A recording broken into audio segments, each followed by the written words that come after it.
그 슈퍼히어로물이 단순히 대중문화가 아니라 역사적 산물이고 이것이 그런 여러 가지 사회상을 잘 보여주고 있다는 겁니다.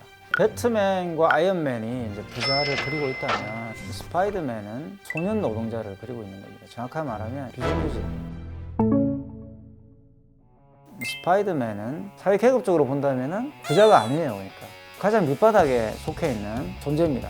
물론 이제 공부는 잘해가지고 대학생이 되기도 하지만 또 초능력을 얻기도 하지만 결국 이 초능력이 이 스파이더맨의 생활을 해결해 주진 않아요. 오히려 더 복잡해지고 또 힘들어지고 휘말리지도 않아도 될 사건에 휘말리게 만들고 그죠. 그리고 또 오해를 많이 초래하게 되고 피터 파커는 그것을 선택한 게 아니라 우연하게 주어지는 것이 됩니다. 이게 이제 배트맨이나 아이언맨과 다른 점이에요. 아이언맨과 배트맨은 자신이 선택하죠. 여러 가지 문제를 극복하기 위해서든 트라우마를 극복하기 위해서든 아니면 자신의 양심을 실현하기 위해서든 어쨌든 자기가 그걸 선택하는데 스파이더맨은 자기가 그걸 선택할 수 없어요. 그 운명이 자기가 주어집니다. 자기가 거미한테 물리고 싶었던 건 아니죠. 그러면 물리게 되고 초능력을 갖게 되면서 본인이 전혀 원하지 않았던 삶을 살게 된단 말이에요. 억지로 떠밀려서 살게 되는. 그게 이제 지금 현재 우리 사회에서의 노동자들의 어떤 처지와 유사하죠. 내가 뭐 노동자 되고 싶었답니다. 뭐 이런 것들이 있단 말이에요. 그러니까 내가 먹고 살기 위해서 노동자가 되어야 되는 이런 필연성을 이제 스파이더맨이 보여준다고 볼 수가 있어요. 스파이더맨의 중심 키워드를 하나 잡아라고 그런다면 제가 볼 때는 책임이에요. 책임. 그 책임을 획득해야지만 책임을 실현해야지만 어른이 될 수 있는 거예요. 책임감에 대한 학습. 딴 어떤 그런 슈퍼히어로 캐릭터에 비하면 스파이더맨은 일단 10대 청소년. 그러니까 아이도 아니고 어른도 아닌 그 과정에 있는 캐릭터죠.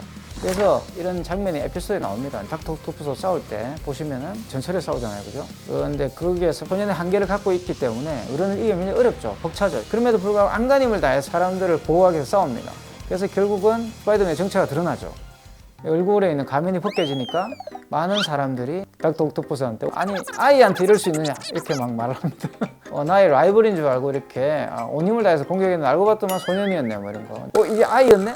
오히려 이제 악당이 이제 움찔하게 되는 그런 경우도 스파이더맨이 어떤 종류의 슈퍼히어로인지를 잘 보여주는 거예요.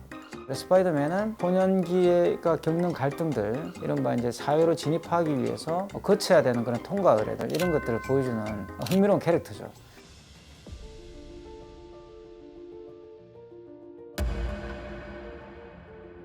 너에게 이런 초능력이 생겼을 때 너는 이 초능력을 어디에다 사용할래? 라고 물어보는 게 이제 원작의 철학적 질문이에요. 스파이더맨은 맨이지만 사실은 보위에 어른이 되고자 하는 그런 소년들의 바램들을 구현하고 있는 슈퍼히어로다 볼 수 있어요. 그래서 점점 이제 영화로 오면서 스파이더맨은 그 10대 캐릭터들이 강화되고 그래서 어떻게 보면 굉장히 앞으로 많은 이야기들이 나올 수 있는 그런 슈퍼히어로라고 볼 수 있어요. 그래서 원더우먼은 이제 제가 또 개인적으로 굉장히 좋아하는 캐릭터인데 왜냐하면 트라우마라는 것이 별로 존재하지 않는 캐릭터예요. 왜냐하면 일단 이 원더우먼은 데미가시입니다. 그러니까 그렇기 때문에 약점이 없는 모든 걸 다 가진 여성이에요. 거기다가 힘까지 가졌어요. 어떤 공격을 받는다든가 타격을 입어도 금방 소생하고 오히려 본인에게 입혀진 타격에 의해서 더 강화되는 그런 성격으로 그려져 있습니다. 그래서 원더우먼은 알파걸 이렇게 볼 수가 있어요. 그래서 일단 원더우먼은 굉장히 많은 부침이 있던 캐릭터였어요. 왜냐하면 너무 캐릭터가 단순하니까. 그러니까 그 자체로서는 너무나 완벽하기 때문에 그 내에서 뭔가 갈등을 만들기 어렵죠. 그래서 주로 남자친구 때문에 이제 공경에 빠지는 그런 캐릭터입니다.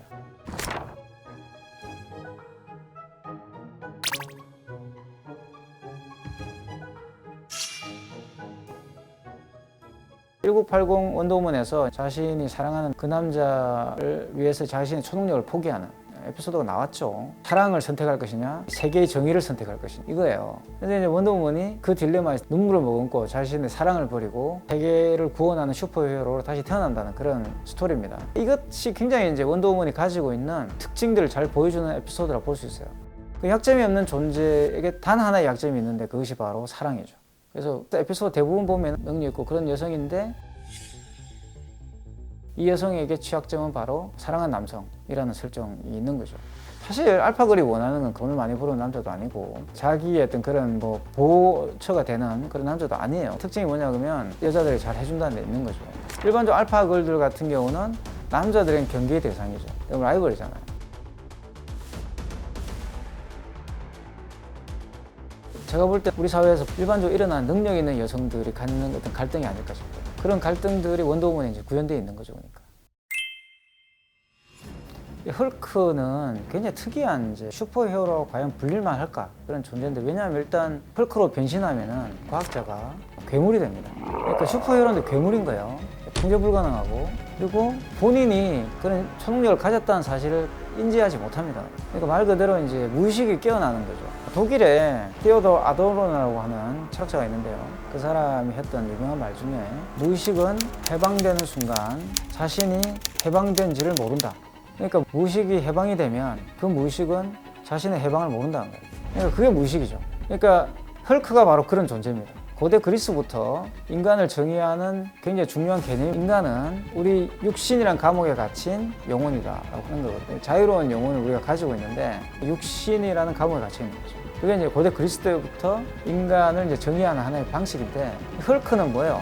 이걸 해방시키는 거죠. 자유로운 영혼을 해방시키는 겁니다. 그래서 무의식이 깨어난 거예요, 헐크는. 근데 이 헐크는 원래 누굽니까? 바로 이성을 가진, 가장 이성적일 수밖에 없는 과학자예요. 그러니까 양가적이라는 거죠. 헐크는 이제 방사능에 실험을 하다 폭발해가지고 감마선 오염이 되는 겁니다. 방사능에 의해서 헐크가 되는 건데, 물론 과학적이지 않죠. 근데 이게 이제 우리가 주목해봐야 돼. 누구도 이길 수가 없는 그런 존재로 나와요. 그러니까 죽일 수가 없어요. 총알도 다 튕겨나가고, 불로 지져도 안 되고, 통제 불가능하고, 사실 적과 아예 구분조차도 없는 그런 존재가 되는 거죠. 이 헐크가 적만 퇴치하는 게 아니에요. 아군도 피해를 본다는 거죠. 2차 세계대전이 끝날 무렵에 원폭이 이제 나가사키와 히로시마에 투하되잖아요. 물론 이제 전쟁을 막는다라는 대의명분이 있었지만, 그 때문에 죽은 사람들은 무고한 양민들이었죠. 심지어 거기에는 우리 조선인들도 많이 있었어요. 근데 실질적으로 이거는 이제 인류에게는 굉장히 큰 충격을 줬습니다. 핵을 만든 과학자들도 후회하게 됩니다. 그래서 많은 과학자들, 특히 아인슈타인 같은 경우가 핵 반대 운동에 동참하게 되고, 핵 확산을 방지하기 위해서 학회도 만들고, 또 그와 관련된 어떤 평화 운동도 전개하게 되고, 그 이후에 이제 후속 사건들이 일어나게 돼요. 핵 무기를 만든 뒤에 많은 이제 철학자와 과학자들이 지적하기를 인류가 자기 스스로를 절멸시킬 수 있는 기술을 획득했다는 거예요. 그러니까 보통 기술이라는 게 인류를 발전시키고 우리의 문명을 더 나았고 편하게 만들기 위해서 개발해 왔는데, 이게 우리의 목숨을 끊는, 다시 말해 인류의 절멸을 가능하게 만드는 그런 힘이 된 거예요. 그게 이제 이 헐크라는 캐릭터로 드러나게 됩니다. 헐크는 바로 그러한 그 원폭의 트라우마를 반영하고 있는 그런 캐릭터라고 볼 수 있어요. 전후 체제에서 많은 어떤 사람들이 갖고 있던 공포감들을 표현하는 그런 슈퍼히어로라고 볼 수가 있죠. 슈퍼히어로지만 슈퍼히어로가 아닌 거죠. 정말 다크히어로고, 그 다크히어로 힘은 어디서 오냐? 인간이 만들어낸 그런 기술의 힘이에요. 헐크라는 캐릭터는 그러한 역사적 배경 속에서 자신의 어떤 그런 정체성을 획득해 왔다고 볼 수가 있습니다. 슈퍼히어로물 자체가 미국을 기원으로 가지고 있는 대중문화의 형식입니다. 이 슈퍼히어로물의 역사는 미국의 역사와 함께 간다고 보시면 돼요. 보통 이제 스트립 카툰이라고 그러는데, 우리가 알고 있는 신문 연재 만화, 그러니까 신문의 4컷 만화에 미국에서 발전을 했다고 볼 수 있습니다.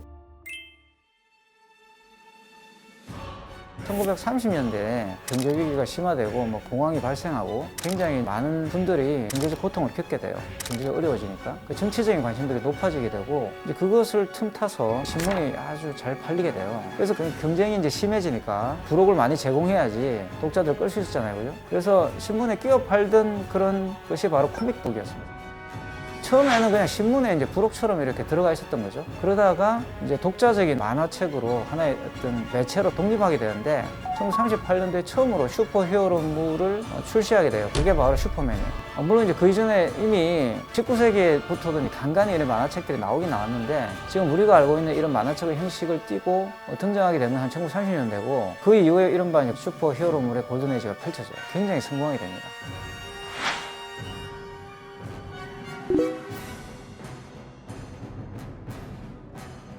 왜 그게 성공하게 되었는가, 여러 가지 해석이 있죠. 그 당시에 분위기가 암울했으니까 뭔가 인간적인 한계를 극복하고자 하는 그런 열망이 있었다. 오락거리가 없었기 때문에 공상적 측면들, 이런 것들이 많은 독자들 유인했을 것이다. 여러 가지 해석들이 있는데, 낭만주의적인 문학 장르가 대중문화화된 게 슈퍼히어로물을 볼 수 있어요. 일단 그 당시에 미국에서 대부분 낭만주의적인 색채가 굉장히 강했고, 괴테나 니체 같은 것을 막 읽었고요. 그래서 니체가 유행하게 되고, 슈퍼히어로물은 문학적인 개념으로 본다면 낭만주의물에 속한다고 볼 수 있죠. 이 낭만주의가 보통 일반적으로 이야기하는 그런 캐릭터들은 인간의 어떤 감정의 무한성 이런 것들을 보여주는 거거든요. 슈퍼히어로들의 특징들은 대체로 인간을 초국해 있는데 그렇다고 해서 완전한 신도 아닙니다. 그러니까 항상 그 인간적 감정에 휘둘리고 인간적 감정에서 문제가 발생하고 특히 슈퍼맨 같은 완전체도 항상 갈등을 하죠. 1930년대의 경제가 굉장히 어려운 시절에 출연해서 황금기를 구가하다가 말 그대로 이제 이런 코믹북에 찬바람이 이제 불기 시작합니다. 골든 에이지에서 실버 에이지로.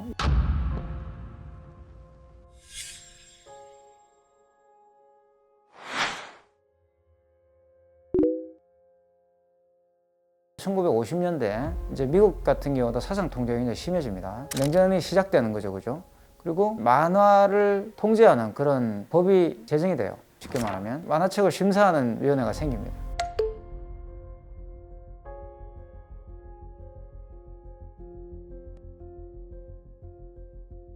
사상 통제가 굉장히 심해지는 거죠. 표현의 자유도 이제 제약받게 되고.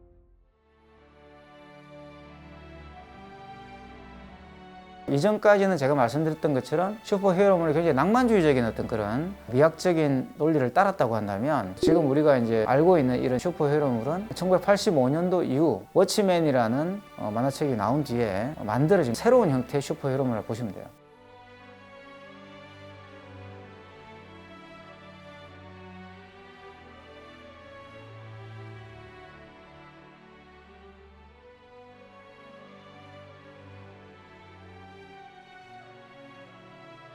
(1985년도) 이후에 새로운 어떤 슈퍼히어로물을 볼 수 있는데 이 슈퍼히어로물은 저는 리얼리즘의 법칙을 따른다고 봐요.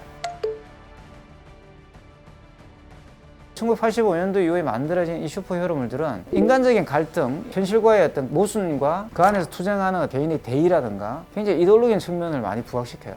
현실을 반영하려고 하는 노력을 보입니다. 그래서 정치적이죠, 상당히. 슈퍼히어로물이 가지고 있는 이런 여러 가지 특징들 때문에 슈퍼히어로물이 그냥 단순한 오락이 아니라 그 시대의 어떤 여러 가지 시대상을 보여주는 그런 전형들이 아닌가, 이런 식의 연구들도 많이 있죠. 저도 이제 그렇게 생각하고요. 그래서 오늘 제가 드릴 말씀은 바로 그겁니다. 슈퍼히어로물의 리얼리즘이죠. 그런 슈퍼히어로물에서 우리의 어떤 현실들을, 특히 우리 사회와 관련된 여러 가지 흥미로운 어떤 관점들을 읽어낼 수가 있는데, 그 슈퍼히어로물이 단순히 대중문화가 아니라 그 당대의 어떤 여러 가지 상황들을 설명해주고 있는 어떤 상징 형식이라는 거죠.